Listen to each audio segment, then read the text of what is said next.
Great to be along with you. Jeffrey Goldberg of The Atlantic in this Signal chat. Those of you who watch me long enough know that I don't believe in coincidences in Washington, D.C. I don't even believe in mistakes in Washington, D.C. Not at this level. Now, does the evidence lead you to believe it may have been a mistake? Quite possibly. That's where most reasonable person would look. But the reality is it's Jeffrey Goldberg.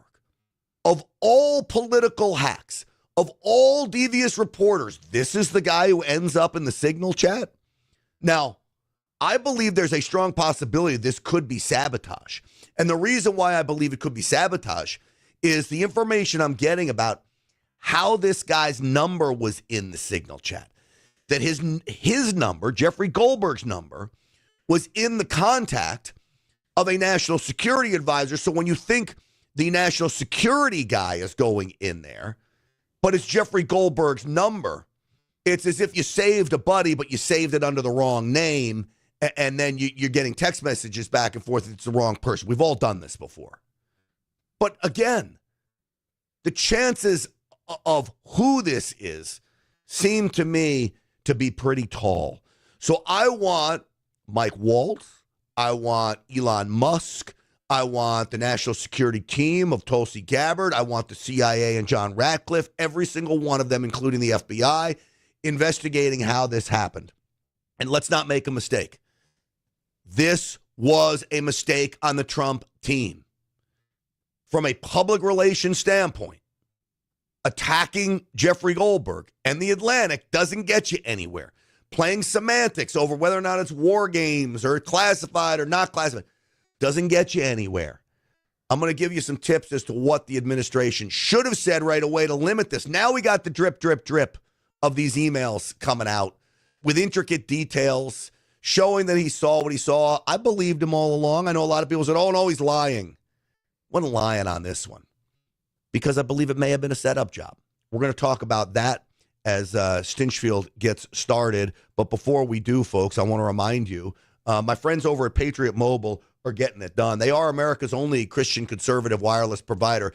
They're the service provider for my cell phone service. They're Stinchfield's Army official service provider of mobile phone service. I love the folks at Patriot Mobile for this reason. They put their money where their mouth is. They support so many conservative causes. They support so many conservative organizations. They push back against a leftist agenda. And the service is great. And 100% U.S.-based customer service. So if you're paying the big three cell phone companies for your cell phone service, just know portion of that money is funding the woke agenda of the left. Why would you do that? When you can have better service at Patriot Mobile, and I mean it, better service. Here's what you do. Go to patriotmobile.com/Grant.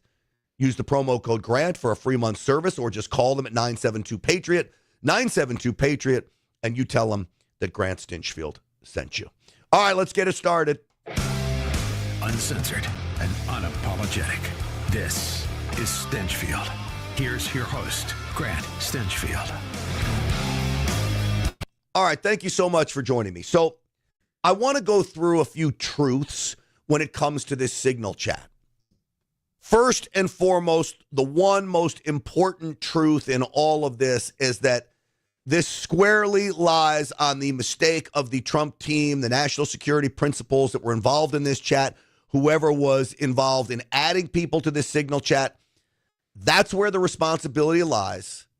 And you can't blame Jeffrey Goldberg or The Atlantic or anybody else for it other than the people involved, because it never should have happened. That's an absolute fact. With that said, if you wanted to minimize the damage of this story, and now we are getting great damage because Jeffrey Goldberg, the political hack that he is now releasing bits and pieces of his conversation to prove that when he's called a liar, when he says that there were no war plans, he's showing you what there were. He'll dub them attack plans. It's semantics. It was not a good idea to play in the game of semantics when it was a flat-ass bad move that he was added to this in the first place. So here's the truths. Never should have happened. That rests on the national security team. 2, it doesn't matter that it's Jeffrey Goldberg or Steve Bannon. Either one should never have been added to the chat. Not that Steve Bannon was, but my point is that if it was me added to the chat or Jeffrey Goldberg added to the chat, it's the same national security risk. 3, I would have done this if I was the Trump team. I would have come out and immediately said, this was a mistake. We're going to get to the bottom of it. We're going to make sure it never happens again.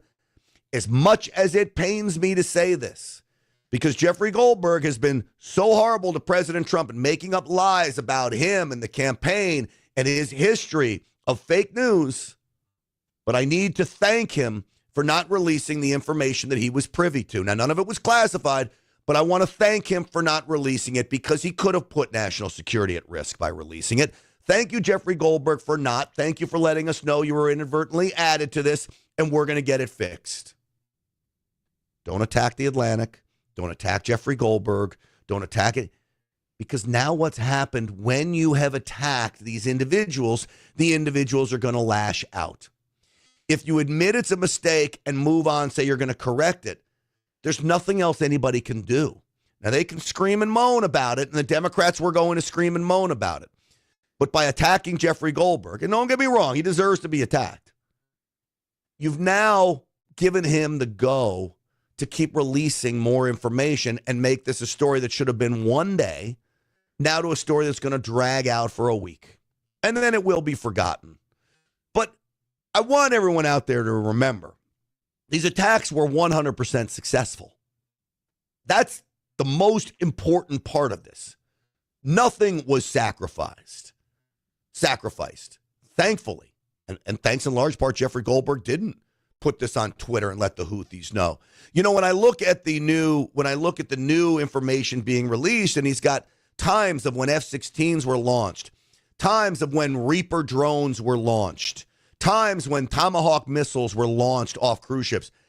It may not be classified because in the end, Pete Hegseth, as the Secretary of Defense, he's the one that decides what's classified and what's not. So it may not have been classified. But certainly if you're a Houthi and you see this on Twitter, you'd be yelling, get to the bunker right away, get to the bunkers. It would have compromised something. So in the end here, you got to be thankful he didn't release it because the mission was a success. That's another absolute fact. So as we go through some of these facts, we can't forget them. And by the way, I would have been blasting the Democrats if they would have done the same thing. I would have tried to exploit it. I would have tried to weaponize it. I would have done all the same things they're doing. So what I'm going to say is, as great as this administration is, and the administration is winning on all fronts, with the mainstream media that we face, with the Democrat vitriol and their willingness to lie, cheat, and steal, this administration has to be perfect. Because if it's not perfect, they will pounce.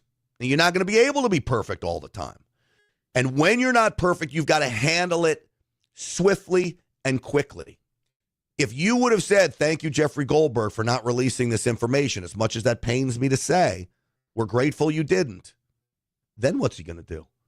Is he going to go and then release it again? He would look like such a jerk. And if he does release it again, then guess what you have? You now have the go-ahead to absolutely go ballistic on the attack and go after him. And you could have used things like this. This is the Atlantic headlines in defense of naked Joe Biden. Joe Biden, the most influential vice president in history. Look at the biasness of this organization. Stay alive, Joe Biden. Run, Joe, run. It's totally normal that Joe Biden's son works for a Ukrainian energy company. Oh, yeah.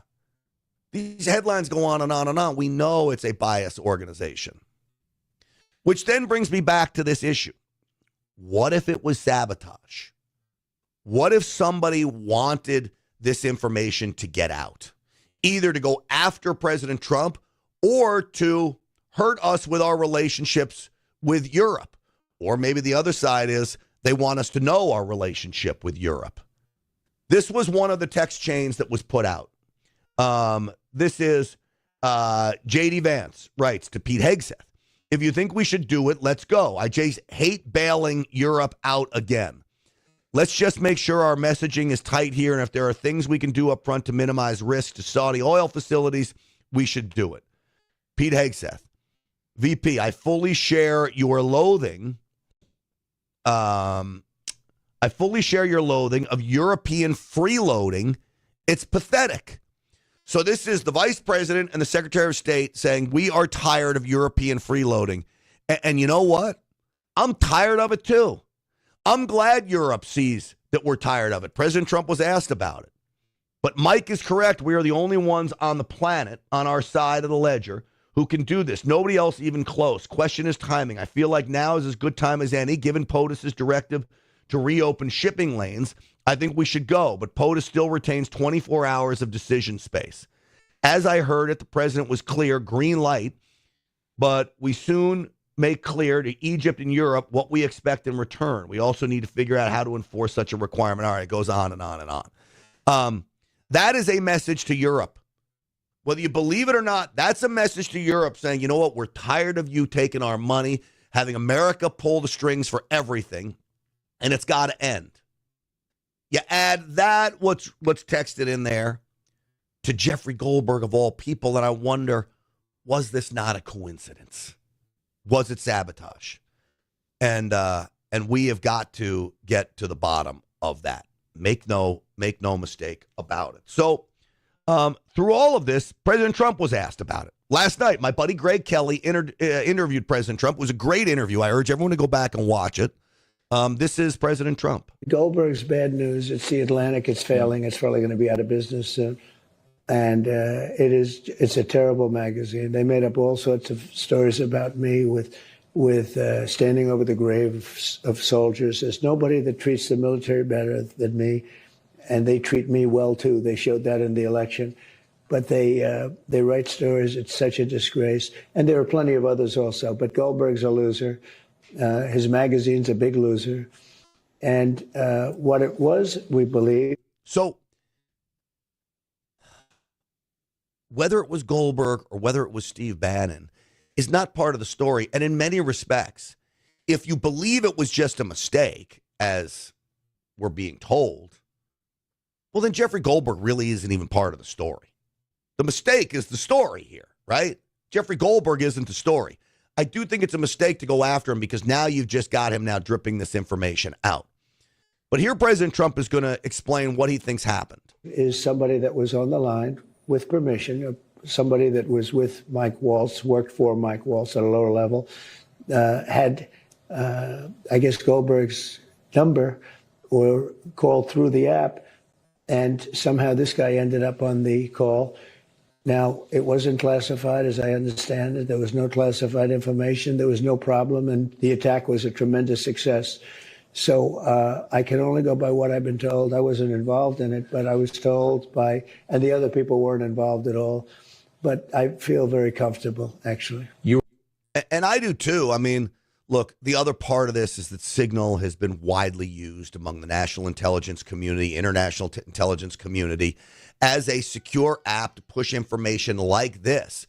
It is encrypted. It has extra levels of encryption on each phone and each computer as well. That's what the government does. And it enables the government to keep records of what was texted for freedom of information requests. So I have no problems with using Signal at all. Now, Smoke and Bones in the YouTube chat writes, just come on to say one thing. If anyone believes the credibility of a man that has pushed hoax after hoax, I'll Ned with this Russia. I don't know what that, maybe it's a typo. But he's talking about Jeffrey Goldberg. This came up yesterday, and I had an argument with my producer about it. Not an argument, but a discussion. Why would we believe him? Jeffrey Goldberg's lying. I came out right away and said, I don't think he's lying. And the reason why I don't think he's lying is it's not disputed that he was in this chat, which means now he has records of everything that was said in this chat. The security team has records of everything was said. If he said that there were, quote, war plans or attack plans or however you want to phrase it, because let's face it, to the average American, you're talking about semantics, okay? He can prove it. And now what's happening? He is. So all of the Republicans yesterday called him a liar, liar, pants on fire, you have no credibility. And then what did he do today? He released intimate details that were in this chat. about the time F-16s had taken off, about Tomahawk missiles being used, about MQ-9 Reaper drones being used. These are all intimate details. Now, you can call it a war plan, call it an attack plan. If you were the Houthis, would you want to know the information? And the answer is, of course. So I knew that he wasn't lying. And him being in it still smells to high heaven. It seems to me to be some kind of a setup job. Here, Smoking Bones responds to me. I don't think he's lying about the chat. I think he's lying about the importance of what was said. Well,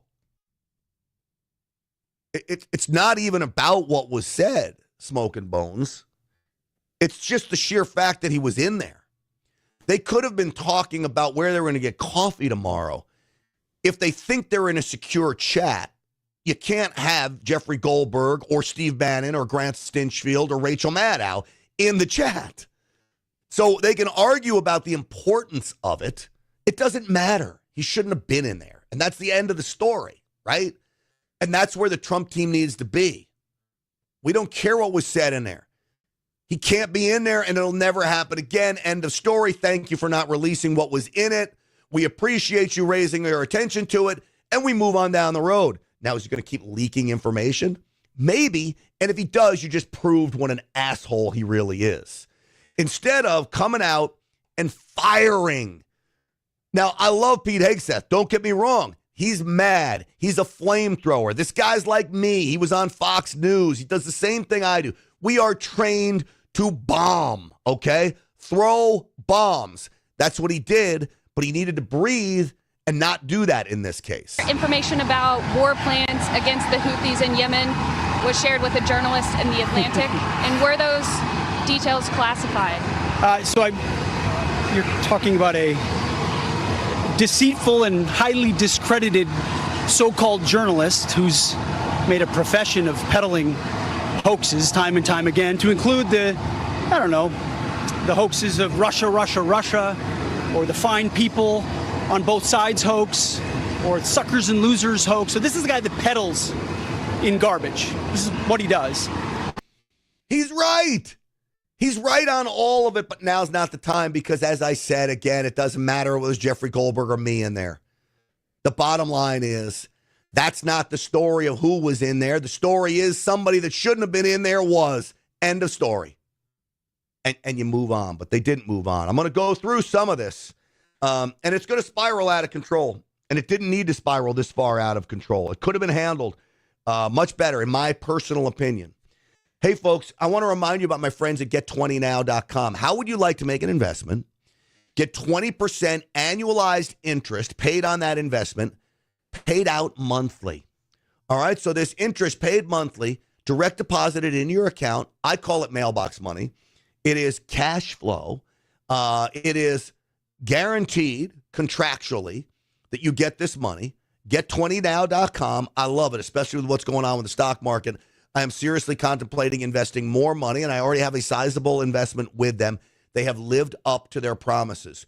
Corey and the crew at NFN8 is doing such a great job. They've got giant Bitcoin mining facilities. These are industrialized. They buy the electricity super cheap, and it's amazing to see what they do, and then they sell the Bitcoin on the open market the next day. They're not playing with where the market's going. They're literally mining the Bitcoin, selling it, paying off the investors for the ability to do this. And it's a fabulous business model, in my opinion.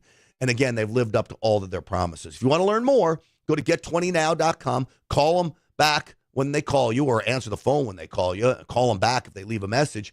This opportunity is too important to pass up. Get20now.com. That's get20now.com. All right. So now what we have is damage control, because it never should have happened. This is Mike Walls on with Laura Ingraham. You've never met Goldberg. He's out there saying you guys have met in the past, but you've never met him. No idea. Wouldn't know him if I bumped into him, if I saw him in a police lineup. Do now. Knew him by reputation about lying about the president over and over again. What I can tell you for certain, certainly wasn't reaching out or talking to him at all. Why would I? Yeah. So initially, the fear was that Mike Waltz has a relationship with Jeffrey Goldberg of The Atlantic. That shouldn't be at. I'm looking at him, and I believe him when he says he doesn't know Jeffrey Goldberg personally. Now, there's plenty of people in my phone. I'm trying to think. I've got the cell phone from Michael Cohen in here. I've never said 2 words to Michael Cohen. Quite frankly, I don't even know how I got his cell phone. I tried to call him one day when he was going through everything. He hung up the phone on me. I've got Scaramucci in here. I've got some leftist lawmakers in here.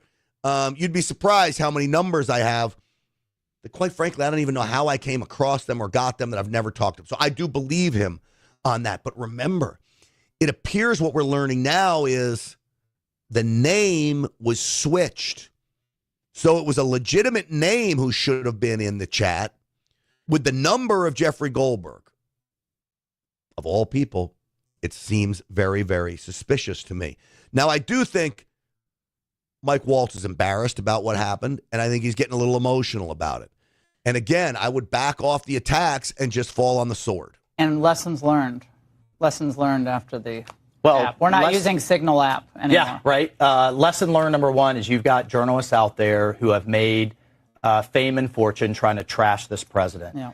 But what does that have to do with the story? Again, and I know many of you are probably going to disagree because you're so mad at this Goldberg, and I despise this guy. He's a loser, okay? But it doesn't have anything to do with the story. The story is someone that was in the chat shouldn't have been there. And that's it, and that's what they should focus on.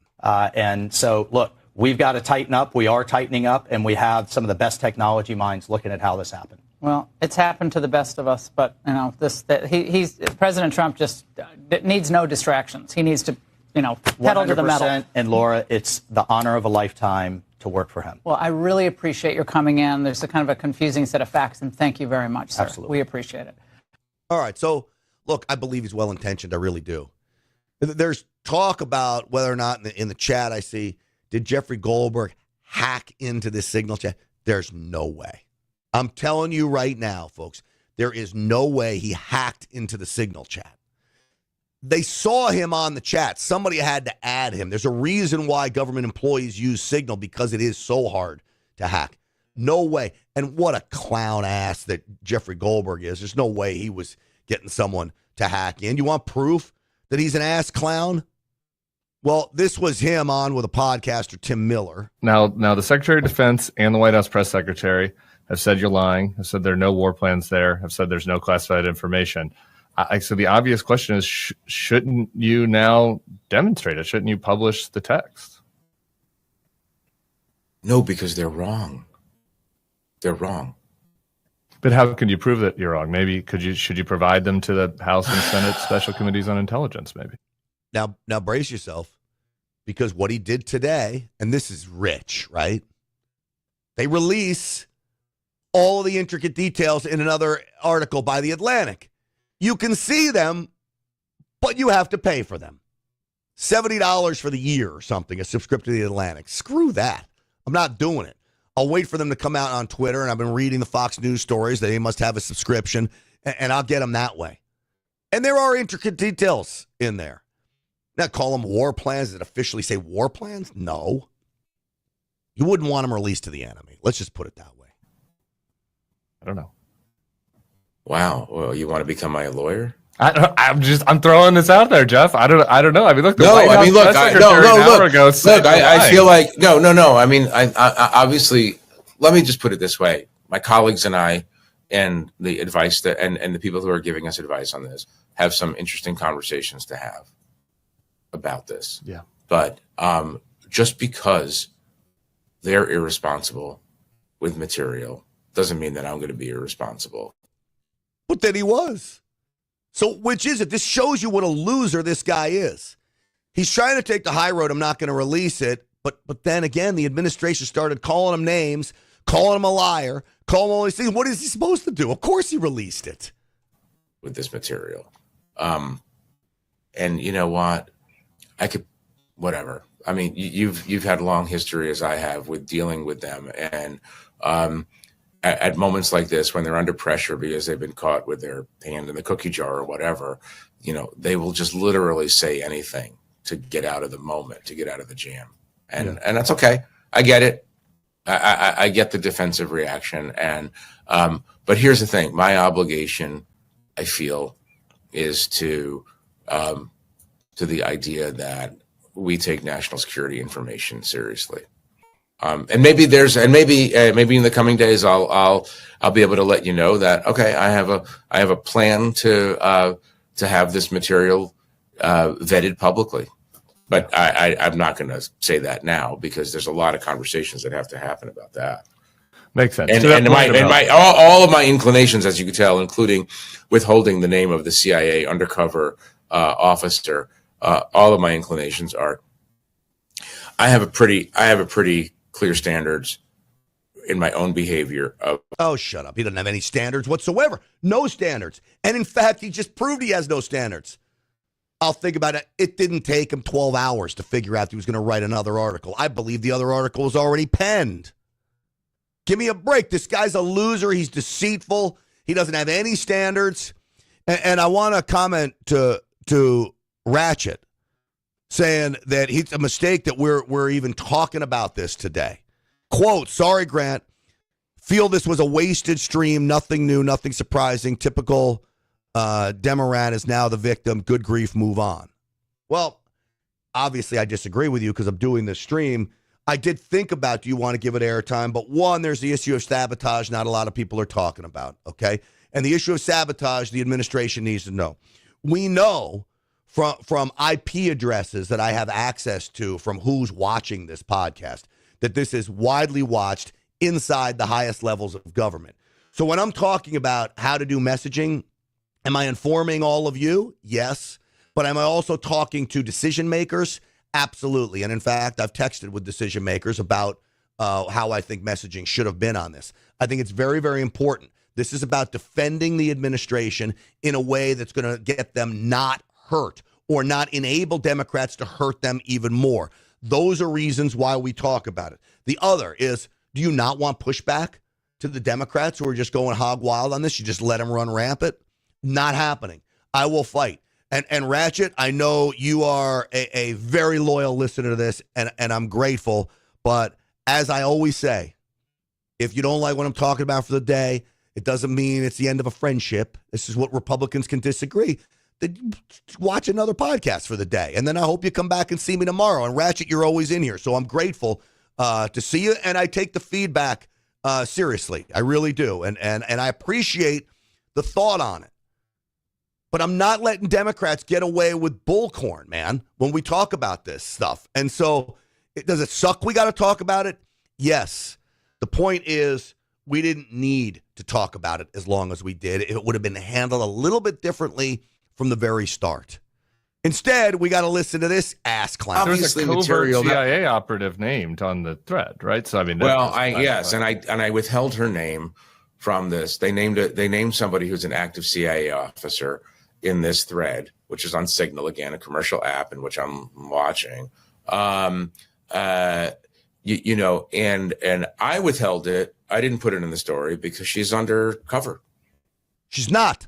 So you want to talk about a guy that's lying?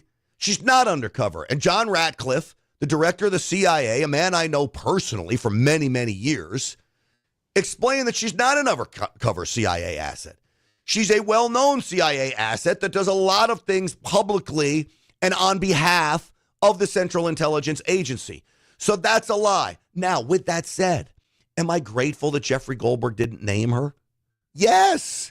Why can't we just admit that? This guy's an asshole, but I'm also grateful he didn't come clean. But now he did come clean with everything. So everybody that said he was lying, guess what? You were wrong, and I was right again. I'm right 95% of the time, folks. I'm telling you, you tune into this podcast, you will see, you run the numbers, 95% of the time I'm right, 5% of the time I get it wrong. Okay? Ratchet writes, but sabotage is the security to find out. It will be found, and no, they won't get away with it. No, I scroll by that ass clown. Okay. Good. I hope they find out. If it was sabotage, They better find out who did it. Now, this is Scott Jennings, who's asked about this on CNN, and he does a good job talking about it. Listen. Shock inside the White House that this chat was texted to Jeffrey Goldberg. Are you shocked? Well, sure. I mean, it's a shocking thing, and they've admitted that it was a mistake and admitted that it's authentic. So they're owning up to it. I think they're still, based on what I've heard tonight, trying to figure out how it happened. I'm not sure the National Security Advisor, Walls, even knows Goldberg. In fact, I don't believe he knows him and has never met him. I did learn a few things in some of my conversations, if you're interested. One is that the Signal program was preloaded on a number of devices and agency computers in this circuit when they got there. So in their view, it was already in use. Number two, in some of the messages, they talk about needing to go to the high side computers, which is the classified system. So they clearly were knowing there was a line on what you could discuss in a chat like this versus classified system. Number three, there is a dispute over whether the term war plans is being exaggerated. And number four, look, I love the policy. It's well executed. You've got a thoughtful policy discussion going on. And we did what the Biden administration would not do, stop these people from harassing our shipping lanes and our boats and our Navy. So good on the Trump administration for reversing a bad policy. So honestly, the biggest story is what President Trump is doing to take out the Houthis, opening up these shipping lanes, killing the chief, quote, missile guy for the Houthis. And we know from the Signal chat, which was released by Jeffrey Goldberg, that they had eyes on this, quote, missile guy going into a house, his girlfriend's house, by the way, and then moments later, the entire house leveled. Now, again, I don't believe that's a lie coming from the Signal chat. I believe that's the way it went down. And good riddance to these a-holes. Now, here's the other side of this. Signal. The administration needs to do a better job of, we have Lloyd Austin's phone from the previous administration. I'm sure they have to turn back in government phones when they're finished with them. Guess what's loaded in on there? Signal chat. We have the former director of the CIA under Biden to Obama. Guess what's loaded in on there? Signal.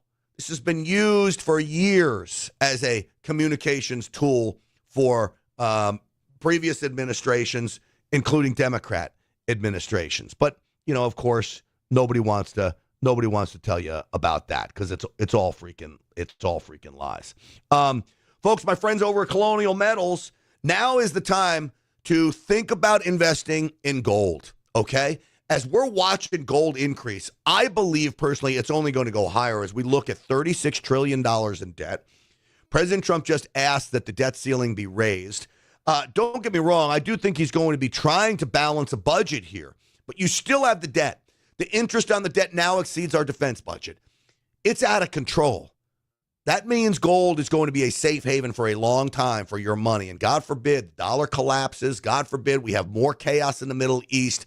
Gold is the long-time safe haven, which is why it continues to make new highs, and it has since the beginning of time. So again, my friends at Colonial Metals can help you take an existing 401k, taking a portion of it, a precious metals 401k, and it's about safety and security. freegoldguide.com/grant. That's the website, freegoldguide.com/grant. Great information in there about the value of gold and why it makes such a great investment hedge. And then, of course, the number 800-458-7356, 800-458-7356. Do what I do. Use Colonial Metals. Start thinking about putting a portion of your savings into gold. It's the safe thing to do. In my opinion, you got to make your own decisions when it comes to investments, but talk to them. They'll walk you through it. freegoldguide.com/grant. All right. There were hearings going on. This is John Ratcliffe and Tulsi Gabbard. So I understand that DOD policy prohibits discussion of even what is called controlled unclassified information, or CUI, on unsecured devices. Are both of you aware of that DOD policy? I haven't read that policy. Not familiar with the DoD policy, but I would say that the Secretary of Defense is the original classification authority for DoD in deciding what would be classified information. Now, they're at a hearing, so you got to answer the questions. To me, does the American people care whether it's classified or not classified, or do you only care whether it can be used by the enemy? That's really all I care about. What does classified really mean? It means that somebody at a higher level said, I don't want the public to see it. It doesn't change the nature of the information. So because something's classified doesn't make it more dangerous than something that's unclassified. Maybe somebody made a mistake and didn't classify something. The term classified is just a term. It's just decided by somebody. As John Ratcliffe said, Pete Hegseth is the ultimate determination of what's classified and what's not coming out of Department of Defense. If he doesn't classify it as classified, no big deal. But it doesn't make it any more worse or any more less worse if it's not classified. Again, the information in this you don't want getting out, move on. All right. Here is one more for you. So that we're clear, one of the first things that happened when I was confirmed as CIA director was signal was loaded onto my computer at the CIA, as it is for most CIA officers. One of the things that I was briefed on very early, Senator, was by the CIA records management folks about the use of signal as a permissible work use. It is. That is a practice that preceded the current administration to the Biden administration. So that's important. I'm with you guys, though, that I think we've now made the point here of what we need to make. And so this should never have gotten out of control as it is. But I really want Elon's team, the intelligence community, to find out if this was sabotage or not, if this was an inside job. Because if it was, the deep state, again, in my opinion, is hard at work to derail the Trump administration. We shall see. All right, just for fun, during that intelligence briefing, do you want to know what Democrats were most concerned about? Well, of course, they were concerned about this because they were weaponizing it. But they gave a threat assessment. Tulsi Gabbard, National Director of National Intelligence. Tulsi Gabbard has a report. Guess what it doesn't include? Now, under the Trump administration, thankfully, we are not under the great threat of climate change as the greatest national security threat that we face. So Angus King, Democrat senator, is so concerned about this. Listen, hilarious, really. I want to move on. One note that surprised me, I've been on this committee now this is my 13th year. Every single one of these reports that we have had has mentioned global climate change as a significant national security threat, except this one. Has something happened? Has global climate change been solved? Why is that not in this report? And who made the decision that it should not be in the report when it's been in every one of the 11 prior reports? I can't speak to the decisions made previously, but maybe because it's not a national security threat. Maybe because climate change is not the great threat that we face. The great threat we face are illegal alien gang members coming in on our southern border. Al-Qaeda and ISIS terrorists sneaking in from our northern border and maybe our southern border. Crime that's out of control in this country. We've got the Houthis overseas, which we're taking the fight to. Maybe these are the greatest threats. The situation in the Middle East between Israel and Hamas. Ukraine and Russia and what this means for energy prices across the globe. All of these are threats. Climate change is not on the top of the list, Angus King. This annual threat assessment has been focused very directly on the threats that we deem most critical to the United States and our national security. Obviously, we're aware of occurrences within the environment and how they may impact operations, but we're focused on the direct threats to Americans' safety, well-being, and security. How about how they will impact mass migration, famine, dislocation, This freaking idiot really goes down the road of thinking mass migration, people leaving Venezuela, people leaving South American, Central American countries are doing it because of climate change. They literally have no money. They live in absolute poverty, but they're thinking, you know what? I'm really worried that the oceans are going to rise a quarter of an inch over the next decade. And I'm really concerned that we've seen a temperature rise of a quarter of a degree over the last 100 years. We better head for America. No.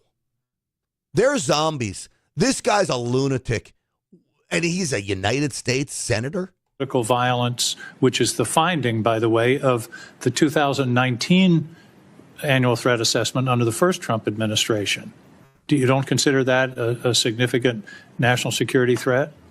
For the intelligence community, being aware of the environment that we're operating in is a given. What I focused this annual threat assessment on, and the IC focused this threat assessment on, are the most extreme and critical direct threats to our national security. Let me ask a direct question. Who decided climate change should be left out of this report after it's been in the prior 11? Where was that decision I made? gave direction to our team at ODNI to focus on the most extreme and critical national security threats Your that we direction face. include no comments on climate change? Senator, as I said, I focused on the most extreme and direct national That's not a security response threats to my question. that we face. Did you instruct that there be no finding in terms of climate change in this report? I don't recall giving that instruction. Final questions in a few short seconds that I have left. You all concede, and it's in the report. Oh, shut up. So, look, the reason it was in the last 19 reports is because you have Washington bureaucrats, the elites, that are hell-bent on pushing this climate change zealot narrative. It's not the greatest threat we face. So now they understand that the real world, there's a new sheriff in town in this real world, and we're going to focus on real threats. And this intelligence community knows I better not be the guy that's pushing climate change as the real threat, because I'm not going to keep a job very long. Why? Not because climate change, it would be a lie. It's because climate change isn't the real threat. And they know that. And you know what? I wouldn't even been upset if Tulsi Gabbard says, and I don't want to see climate change in this. I'm the director of national intelligence, and I can tell you right now, climate change isn't the biggest threat we face. I don't want to see it in this report. That's not so bad. It really isn't. So that Tulsi Gabbard doing what I think she should do, and it's interesting. The Democrats continue to show their true colors on all of this stuff. Now, President Trump made a big announcement here. This is yesterday. Some of his executive orders. Guess what he's declassifying?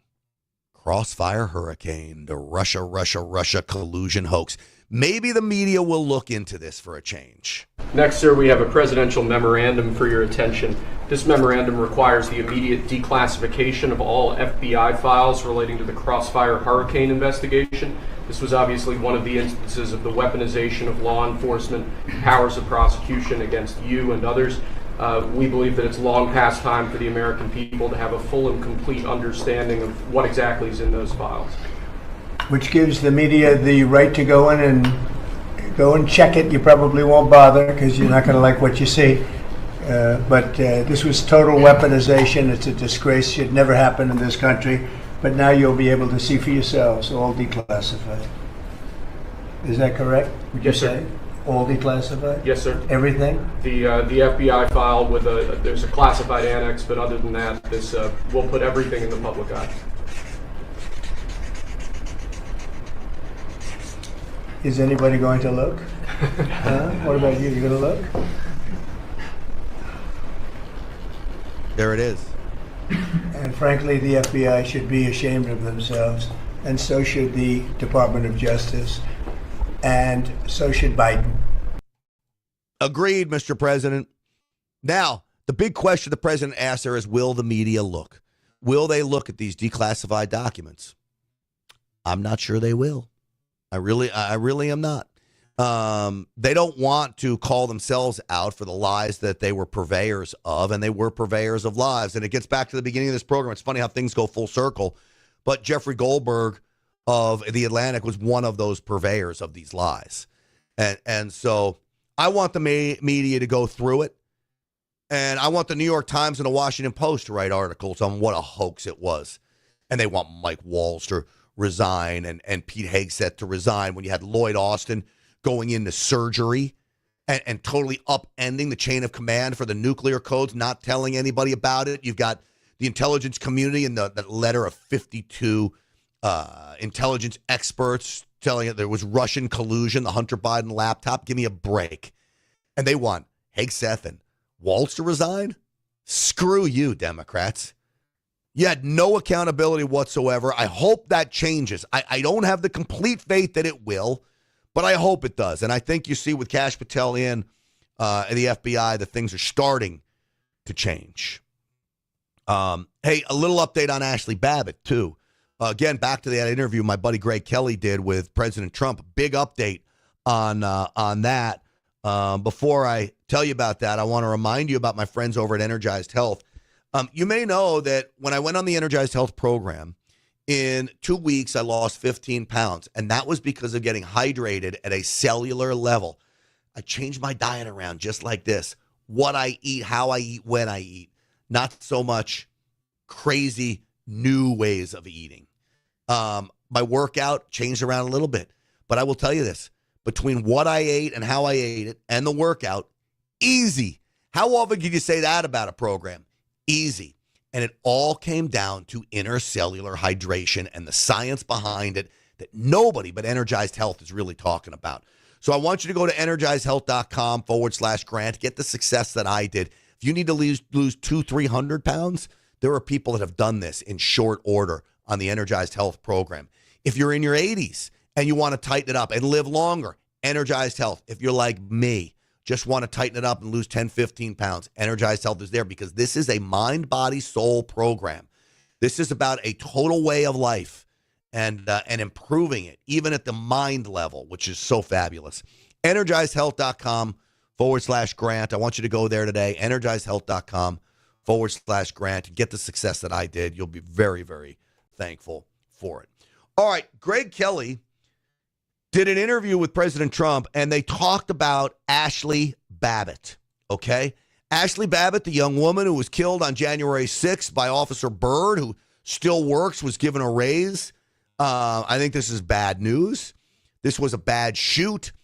I understand why an officer could come to the conclusion to shoot, but I do believe it was also negligence in shooting. And I'll show you the video of why I go down this route and why there were mistakes made on so many levels. But Ashley Babbitt deserves justice, and she's not getting it. Maybe now she will. Ashley Babbitt. It was a bad shooting. My father can tell you that, anybody. It's a terrible thing. I don't know if you know this, but the Department of Justice right now is still kind of fighting that case. The family of Ashley Babbitt is suing the government, wrongful death. The DOJ right now officially is still opposing that lawsuit, trying to justify it. Shouldn't that be something that can just be settled at this point? Well, I'll look into that. I mean, you're just telling me that for the first time. I haven't heard that. I'm a big fan of Ashley Babbitt, okay? And Ashley Babbitt was a really good person who was a big MAGA fan, Trump fan, and she was innocently standing there. They even say trying to sort of hold back the crowd. And a man did something to her that was unthinkable when he shot her. And I think it's a disgrace. I'm going to look into that. I did not know that, no. And the officer who shot her, Michael Byrd, is still on duty. They gave him a raise, and they gave him a medal, and I believe a promotion. I think it's a disgrace. He's a federal employee. Would you or could you do something about that? I'm going to take a look at it. I'm going to look at that, too. His reputation was, I won't even say, let's find out about his reputation, okay? We're going to find out. But I watched that, and I saw that. And by the way, she was killed, but nobody else was killed. And, you know, the people that went down there, they had no guns. They didn't have guns. There was something to do with the FBI. There was something to do with Antifa and others, and it wasn't mentioned. And there's never been a group of people, I think, with the exception of maybe over the years, a couple of groups were treated pretty harshly, but essentially never treated so badly. And as you know, I let them out with pardons. I know you were very happy. I watch your show all the time. You were extremely happy about it. And plenty of other people were too. People don't realize this whole movement that we have is just It's a very inspiring thing, what's happened to our country. These people are incredible people. They were treated so unfairly, so horribly. Some of them didn't even go into the building. And the judges, the system, the hatred, the vitriol, the prosecutors, the way they wanted to destroy these people. People would go in and they'd be so proud to go before court, and they'd have a good lawyer, and they'd walk out of court like devastated the way they were treated, devastated, given years in prison. No, but I took care of them. I said I was going to, and I did. So President Trump is so amazing when it comes to these J6ers. And I feel so horrible for every single thing they went through. I specifically feel sorry for Ashley Babbitt. I mean, she lost her life. Now, I'm going to play a video here that shows how it all goes down. And you can see here that it's just, there was so much warning that this guy, he had a gun pointed at them, and yet people are yelling, he's got a gun, and Ashley Babbitt still tries to go through the window, which was a mistake on her part. And I do believe when you're a Capitol Police officer, you're tasked with protecting those members of Congress, that deadly force would be used if someone's coming in and you don't know what's on the other side, except you should have known what's on the other side. And the reason why you should have known what's on the other side is because there were police officers there. They should have been talking to each other, and they would have said that these people are unarmed. Do not shoot them. They didn't, which is why I think the government is at fault here. And I think Byrd overreacted by shooting Ashley Babbitt, clearly. Let's watch this.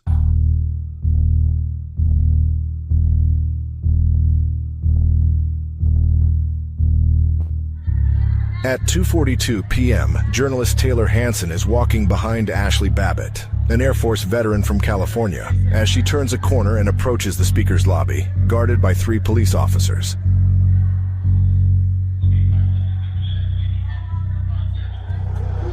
MPD officer Luke Foskett approaches a window and looks out upon the crowd on the western side of the Capitol building.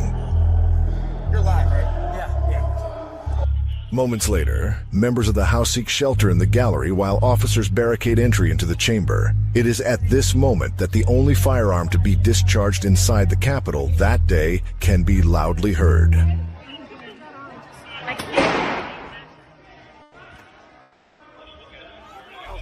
The story of that gunshot is quite possibly the most tragic story of that day.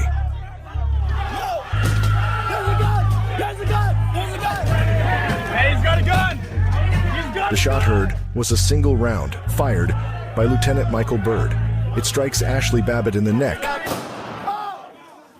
and she falls back into the upper landing of the stairwell.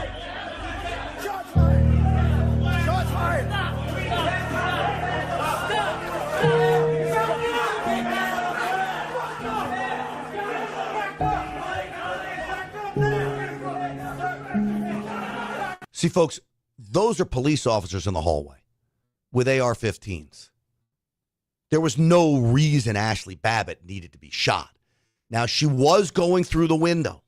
So from Officer Byrd's perspective, he's going to say, I feared for my life. I feared for the safety of the members of Congress. You had a possible threat coming in through the window when they were told to stop, and he fired his firearm. You may have a hard time getting a jury to convict him. I'm just saying, I know that's not a popular thought. Where I find this whole thing was bad was there was no communication between law enforcement. There was no checking. There was no Officer Byrd going to use less than lethal. Now, I understand he's taking cover because he doesn't understand whether or not those people on the other side of the door have firearms or not. But if you were talking with the people outside, you would know that they didn't. There were no firearms that day, and I understand hindsight's 20/20. But you have police officers just feet away that could have told you the threat is minimal right now. Doesn't mean zero threat. Just because someone doesn't have a gun doesn't mean it's a zero threat. But it may not be a threat for the use of deadly force. And so this is where I think it went wrong.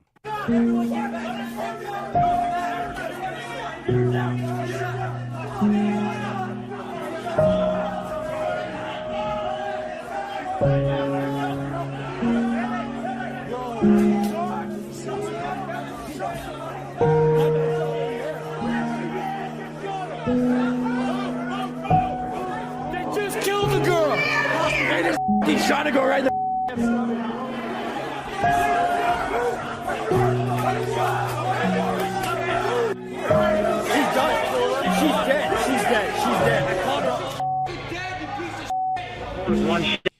folks, is about as bad as it gets, and I'm so grateful to President Trump for saying, you know what, we're going to look into this. And the Department of Justice still blocking the lawsuit by the family. They deserve something. They really do. She did not need to be killed that day. She didn't. Does she have some culpability in it? Yes. Should she have been going through the window of a locked door in Congress, breaking the window? No. But she didn't deserve to die over that at all. And she was a great American patriot. She was a member of our United States military. By all accounts, a fabulous person. She did not deserve to die. And I hope President Trump orders the Department of Justice to get out of the way and settle that lawsuit with the family right away. That's what needs to happen. Folks, my friends over at the Wellness Company, you know about them. If you don't have prescription medications right now, you better get on board and get some. TWC.health/grant. Use the promo code GRANT for 10% off. This is one of the basic kits. 8 prescription medications in here, amoxicillin, there's ivermectin in here, all kinds of stuff you would need in case of an emergency. You know, if drugstores close, God forbid, there's natural disaster, cyber attacks, you need your hands on drugs, have this prescription medication kit on hand. Get with the Wellness Company, TWC.health/grant. Use the promo code GRANT for 10% off and be prepared. I've got food, I've got water, I've got ammunition. I've got a power supply, I've got power generation, and I've got my guns. But I also have prescription medications. That's a must. TWC.health/grant. Use the promo code GRANT. All right, I'm going to leave you with this. It never ceases to amaze me just how far people will go to blame their problems on others. Did you know being fat is a black woman problem and it's much harder than being a white woman, apparently? Apparently, black women are more susceptible. It's racist? I don't know. You're going to have to listen to this woman. The same diets as white women, we lose less weight and we lose it slower, even when we're following the diet, than our white women counterparts. It's literally that the racism that you're experiencing and the struggle to make ends meet actually means the diet don't work for you the same. The racism you're experiencing means the diet won't work the same as white people. Last I checked, we all have the same innards, okay? Now, do hereditary roles play a role in some of this? Yes. Do you ever see some smoking great shaped black chicks? Of course. I don't buy this at all.